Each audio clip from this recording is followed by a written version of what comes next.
Hi, it's Jamie, Progressive's #1, #2 employee. Leave a message at the... Hey, Jamie, it's me, Jamie. This is your daily pep talk. I know it's been rough going ever since people found out about your a cappella group, Mad Harmony, but you will bounce back. I mean, you're the guy always helping people find coverage options with the Name Your Price tool. It should be you giving me the pep talk. Now get out there, hit that high note, and take Mad Harmony all the way to nationals this year! Sorry, it's pitchy. Progressive Casualty Insurance Company and Affiliates. Price and coverage match limited by state law. WTF What's the Focus podcast is brought to you by Anchor. Anchor is the easiest way to make a podcast. Anchor gives you everything you need in one place for free, which you can use right from your phone or computer. Creation tools allow you to record and edit your podcast so it sounds great. They'll even distribute your podcast for you so it can be heard everywhere, including Spotify, Apple Podcasts, Google Podcasts, and many more. You can easily make money from your podcast with no minimum listenership. Download the Anchor app today or go to anchor.fm to get started.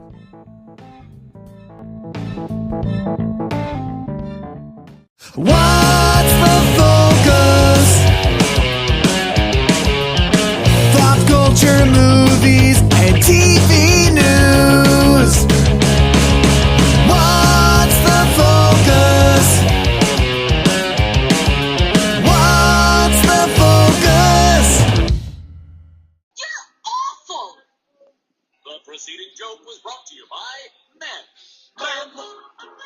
We don't know what we did. What's the Focus podcast? Joined here with our new co-host, Mike Miccio. Hello, Mike. Hey, what's going on, guys?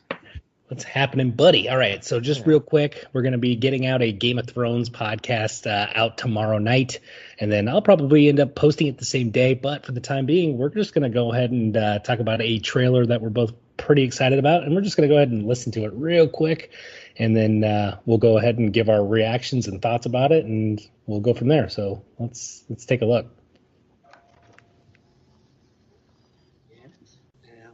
I used to live here. Won't you come in?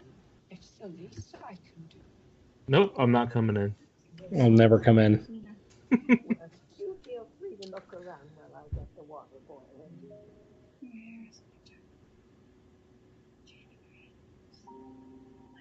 Love the flashbacks of them as a kid. Yeah. The first one, right? They get the kids and the adults in just all of them in one. So it's cool that they split it up into two. Oh, cool. Just the most demon human being in the world.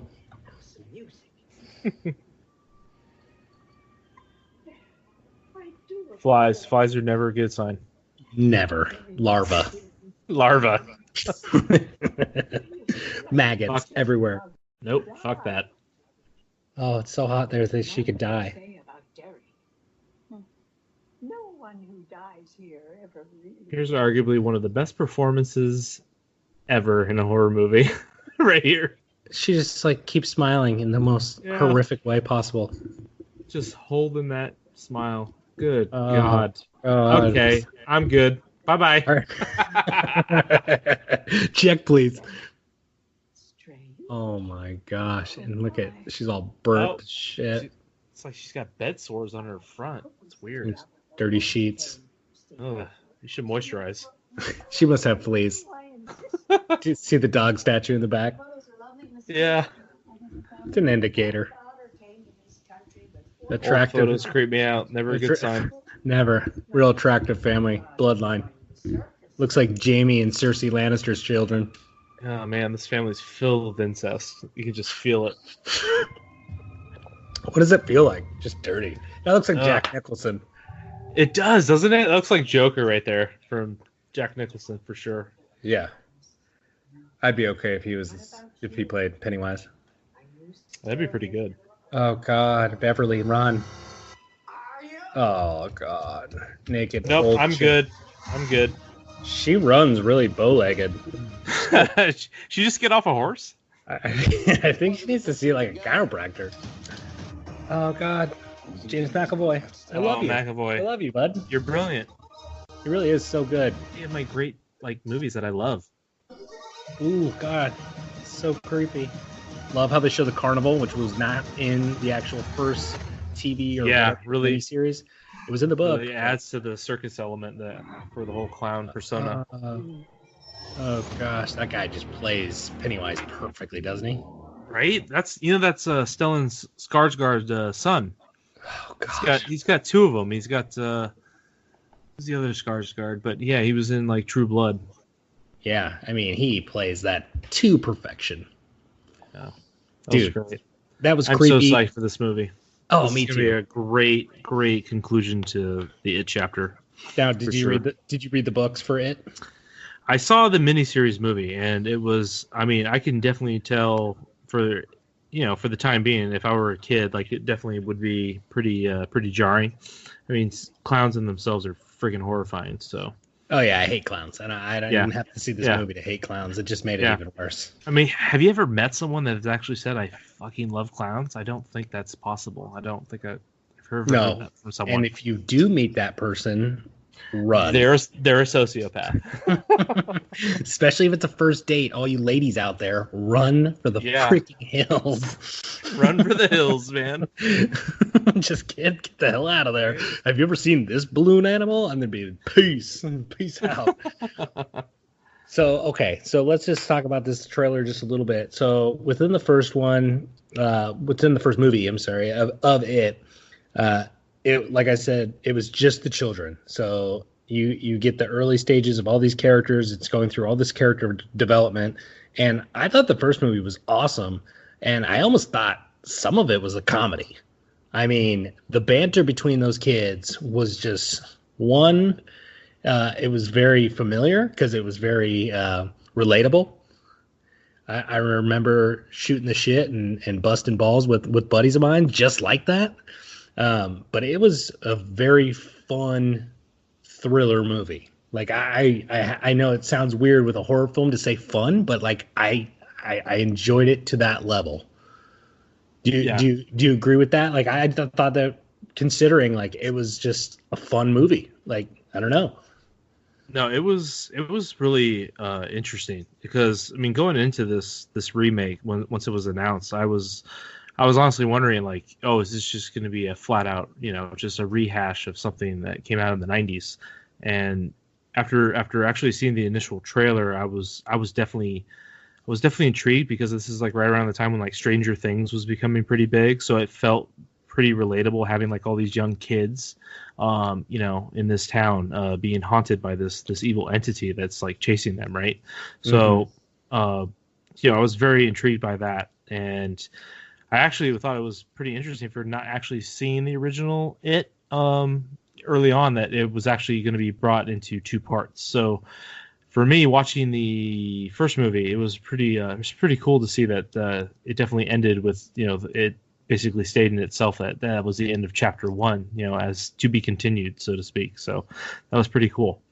So I was definitely intrigued by all that, and yeah, I think there's something to be said about how terrifying Pennywise the character itself is, as far as it itself is fear itself, which means fear can be associated to whatever is interpreted as the most fearful thing for any given character, right, in the movie. So it was really cool to see like all the different ranges of like things that people might be scared of, because I'm sure there's something in this movie for any.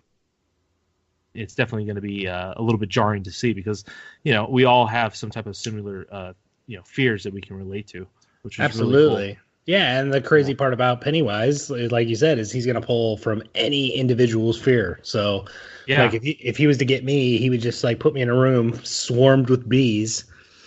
Yep. And in the background, there'd be a bunch of TVs, and it'd be just the repeat of My Girl with Macaulay Culkin on in the background. And I would be just flipping out, man. Like I would be losing it, being stung by all these bees. Terrifying. It scarred me for life. Okay, one little nitpick. I wish that they did this. Okay, so I love John Ritter. I thought he was an amazing actor. And super sad when he passed away. Yeah. And dude, his son Jason Ritter looks just like him, and is at the same almost age as he was when he filmed the first miniseries of it, being in it. I wish they put him in the movie as the adult. I wish they did that. I think that character maybe is McAvoy character, so I get it. You're gonna pick McAvoy over freaking Jason Ritter any day of the week. That's pretty. I hate to say it, but it's an easy decision. But man, that would have been really cool. I think that would. I mean, that would have been a total fan service thing to do. But I would have loved to see that, just because he is a good actor still, and like I said, looks just like his dad. That would have been a really cool add-in to the movie. But the cast itself, no complaints. I mean, I think the adults that they picked to reflect the children. I know the girl Beverly, like we just saw, her name is Jessica Chastain, right? Yeah, she's an awesome actress for horror movies. Like I think I first saw her in Del Toro's, one of his adaptations for horror movies, which was really cool. And she was in that. Her character was pretty awesome. She was like one of the main characters in Zero Dark 30. She did a really great job in there. She was in Interstellar. She did a movie called Spheres where she just narrated. I mean, she's just a well-rounded actress. Bill Hader, I thought, was a genius bring-in. Especially with his work currently on what he's actually been doing with his Barry series. Yeah, that's your John Ritter pick right there. I mean, they definitely brought in someone who, has a comedic background into something as horror-based. So we'll see. I don't think, he's not playing the same character, I don't think. Like, I think you're right. McAvoy's character is Ritter's character. But yeah, like, I'm totally down for that. Like, to see Bill Hader in a horror movie. I think he's a great impressionist as well as an actor, and the Barry series in HBO is really, really awesome. It's great. I'm totally hooked. Matter of fact, I feel bad because I watched the first season and then, like, for whatever reason just stopped, and I'm just like, why? Like, I enjoyed it so much. I just need to, like, dive into season 2 before season 3 starts. But great casting for that. I'm excited for that. I'm excited for this movie for a couple of reasons. One, I know they're still going to play back into flashbacks or just visual of, like, going back to when they were kids, and I always really enjoyed that. So you can really not be confused on who these people are, so you can get the relationships. They can kind of bring back the story without having to, like, fully go back to it. So, like, even in the picture, like, in the trailer, like, you see them looking in their reflection in some mirror or window, and then all of a sudden you see their young selves in the reflection. That's cool, just because like I said before, I really enjoyed those kid characters. So if we can get any kind of anything back with them, I'm game. Totally think that's cool. And then obviously I want to see how they tie in things from the book and how they tie things in from the miniseries, because you're going to have people who love things that they did in the book that they're like, oh, if they don't add this, then this is a total cop-out and I'm out. But then there's going to be people that just, like, didn't care about that, who just loved the miniseries, and it was just going to be wanting a lot of what they got from that. So I think they're going to put a healthy mixture in the trailer itself. Like I said, the carnival was never in the miniseries. The only bit of the carnival that we got in the miniseries is when they're looking at an old carnival picture, and you see the clown move within that picture, and he's in a carnival. In this trailer, you see the carnival, and that is a pretty epic part and well-known part in the book. And so I'm not going to go into any spoilers, but again, bringing a healthy mix of the two is exactly what I want to see, because there's definitely a mix of things that I liked in each. Yeah.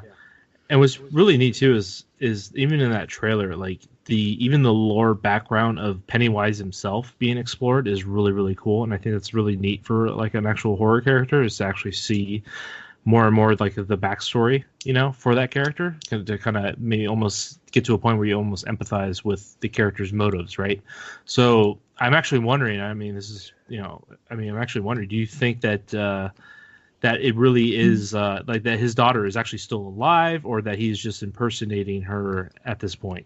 I would have to say that's like, a total trick. Do you think maybe earlier in the film, maybe the real version of her is around, or is absolutely a trick 100% all the way through?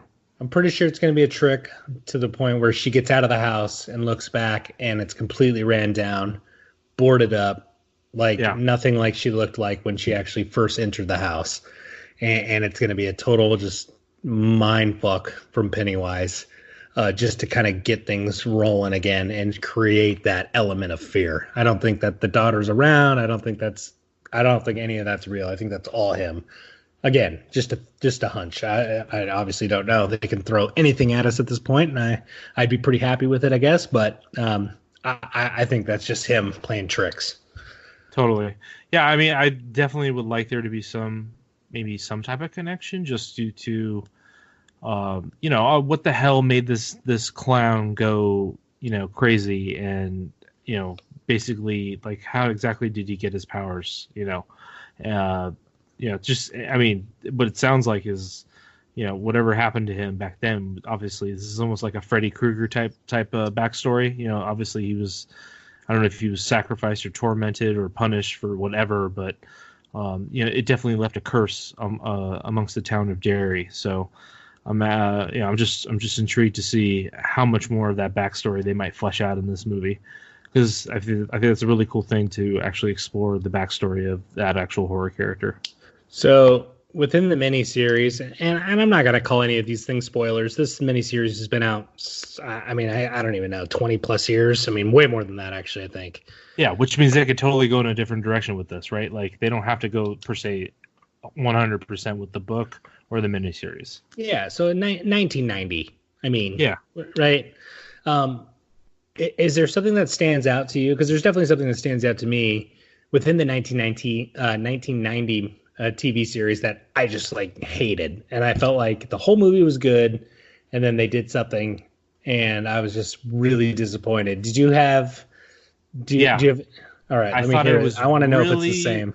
I thought it was really lame at the end. I did not like him turning into, and I don't know, like, to me that just kind of made it just a little bit cheesy.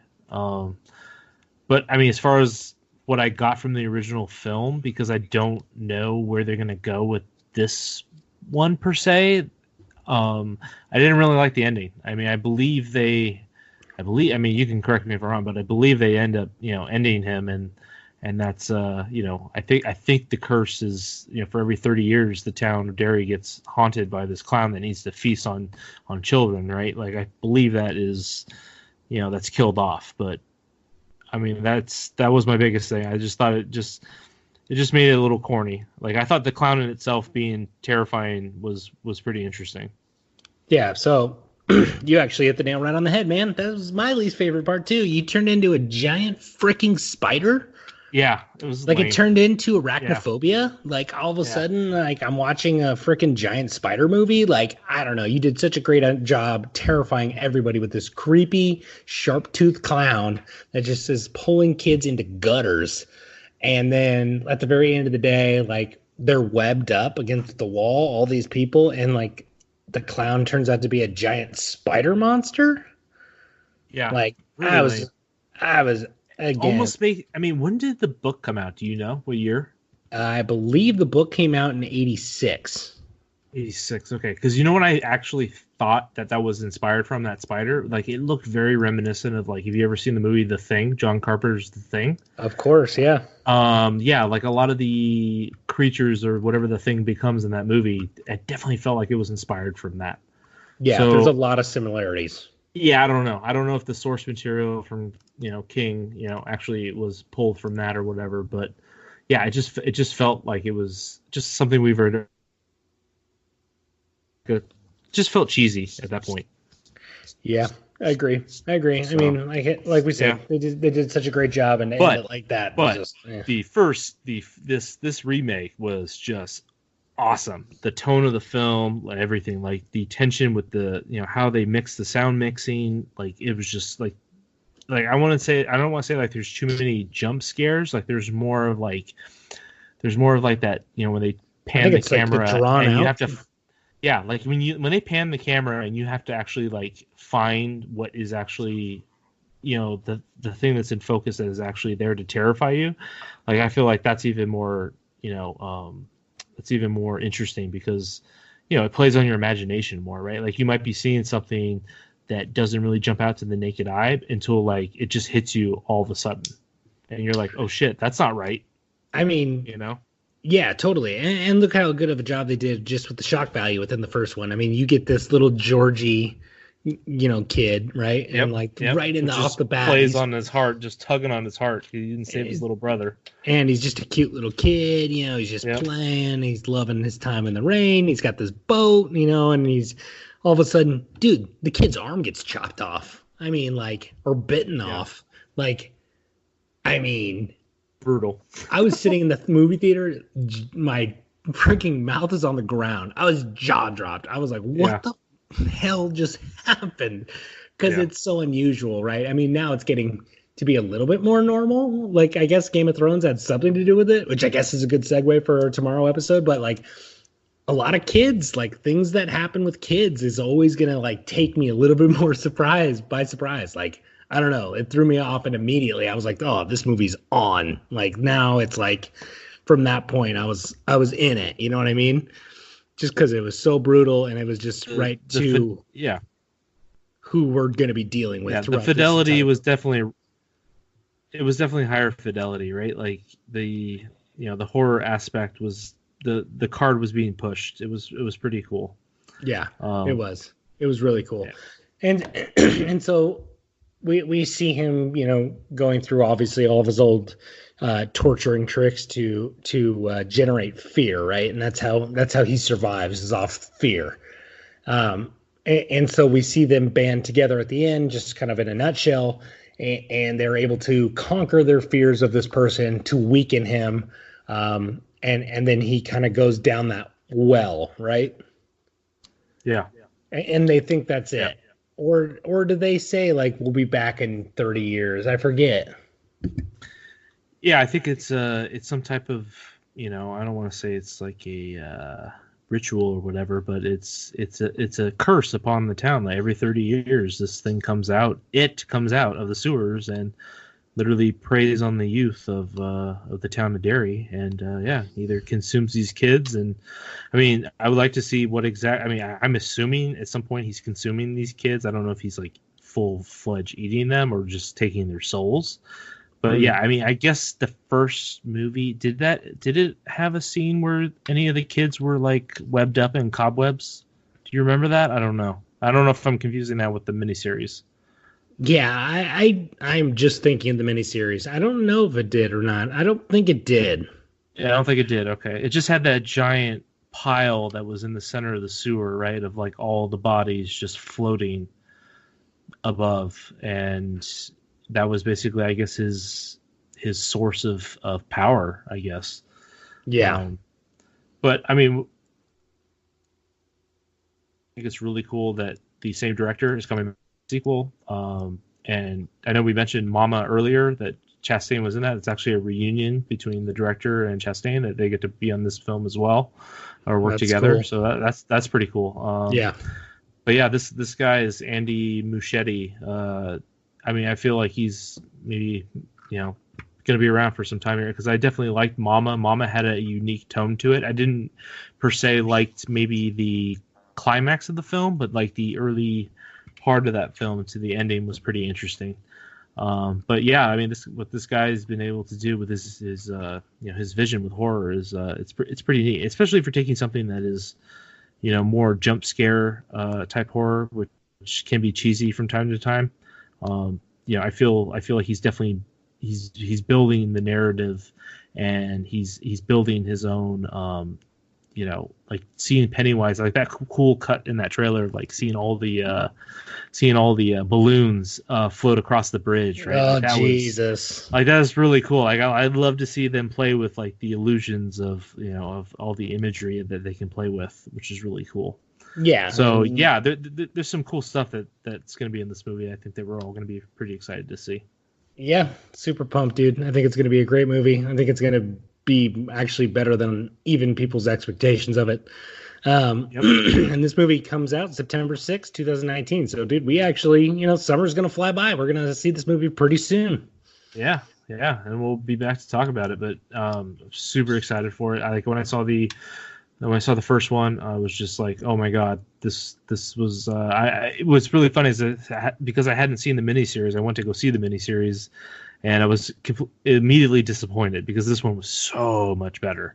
So definitely excited to see how this can. I honestly wonder. I hope they don't show too much more in another trailer, because I feel like we got enough in what we've seen so far. They did their job. Like even that scene itself, I feel. I hope there's more in the movie that's going to be as revealing as what we saw with the old daughter scene. That was creepy as hell. Whoever that actress is, Jesus Christ, she needs to win some type of horror award, because that scene in itself is fucking terrifying. But yeah, somebody just needs to like take her out on like a date, or like just like. I don't know. She just needs to chill out, all right? Yeah. Because she's freaked me out. She's a grandma that knows how to act, man. Holy shit. So let's just say this. I would say in my life, and I'm not going to be able to list these, but in my life, I would say that no more than 5 movie trailers has been able to creep me out like this one. Yeah. The way that they hold the tension in that trailer, and then they don't cut it for you for, I don't know, she probably stares into the camera for what, like at least 5 seconds before she actually within trailer smile, time, right? when a trailer's 2 minutes and 30, like that's a long time. Yeah, like that's was not expecting that, but maybe that's why they put that in the trailer, because it's definitely going to sell more people to come see it, right? So yeah, and when you play somebody just like that, right? This sweet old lady that's is just not who she says she is. And then just for her to be that convincing as an actress, oh man! I mean, it was one of those ones where I watched it and I literally just kind of cringed because I had the hair on my neck just go up, and I was watching this just clenching my fists, like, oh, okay, I got to power through it, but I can't wait for this fucking trailer to be over with, because this is spooky as all. My skin is crawling. Oh my god! But you know what? I love it though, and then I watch it over and over again, and I love the adrenaline that gives you of just like kind of knowing where it's going, but also just like, oh my god, I can't wait to see more. I want to see more. So in that aspect, they did an excellent job with their trailer. Yeah, when I was watching this at work, I almost wanted to rip my headphones off during that scene, because it was too much. Yeah, right. I mean, I couldn't even concentrate. If I did that at work, I'd just have to leave. I'd have to call in sick, like an emotional day. I'm like, okay, time for a break. Bye. I'm actually taking a grievance day just because I watched this trailer. I'm gonna need some just alone time for a bit. Oh man, that's so sad, but so cool. Polish off this bottle of Bullet Rye, and then just meditate on it for a little bit. There you go. Yep. For those listening, we are enjoying a nice pour of the finest whiskeys that we could find. Yes, we are indeed. That's the only way to get through these damn podcasts. I'm sure all these people are plowed. All right. So anyway, we will be back tomorrow night to talk about Game of Thrones and everything that we think maybe they should have done or maybe shouldn't have done. And we will go from there. So, Mike, thanks for joining me tonight, and we'll get back to it tomorrow. All right. Thanks, guys. Appreciate it. And we'll see you tomorrow. All right. Talk to you guys later. Bye.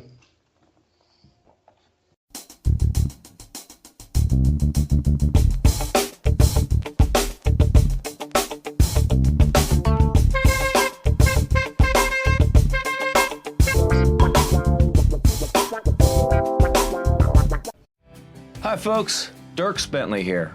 Being on the go is a big part of my life. I love seeing new places, meeting new people, and performing all over the world. For energy on the go, for me, it's 5-Hour Energy. It works fast, works long, and it tastes good. With 0 sugar and 4 calories. Try it. It could work for your on-the-go life too. 5-Hour Energy. Energy on the go. Get 5-Hour Energy at your local Speedway. Let's say you just bought a house. Bad news is, you're one step closer to becoming your parents. You'll proudly mow the lawn. Ask if anybody noticed you mowed the lawn. Tell people to stay off the lawn. Compare it to your neighbor's lawn. And complain about having to mow the lawn again. Good news is, it's easy to bundle home and auto through Progressive and save on your car insurance, which, of course, will go right into the lawn. Progressive Casualty Insurance Company, affiliates, and other insurers. Discount not available in all states or situations.